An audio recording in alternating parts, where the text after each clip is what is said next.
Hi guys, good morning. I-share ko lang itong freezer namin. Ang ganda ng yelo niya guys. Oh. Yan oh, parang dahon siya mag-yelo. Ayan oh. Yan. Di ba?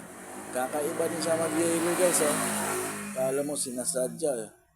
Hindi nga namin alam kung paano niya gawa yung freezer na to. Kakaiba din siya no. Ayan oh. Yun, oh, parang dahon siya oh. Yan. Yan. Freezer ng ice cream yan. Dito din sa kabila oh. Ayan oh. Di ba? Share ko lang to sa inyo dahil ngayon ko lang to nakita ganitong freezer na maghihilo. May forma. Forma siyang dahon. Doon wala naman. Yan, wala. Oh, wala. Dito lang talaga sa gilid. Ayan. Di ba? Yan. Para siyang dahon. Dito wala naman. Ayan, dito sa gilid wala pagdating yan sa gitna. Yan ah,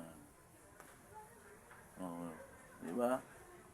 Haba pa di ba? Kaya i-share ko lang sa inyo kung paano nagawa yan.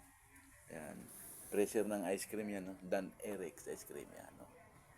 Forma siyang, ngayon ko lang to nakita kasi kaya i-share ko lang din sa inyo. Ano? Di ba? Kakaiba din siya, no?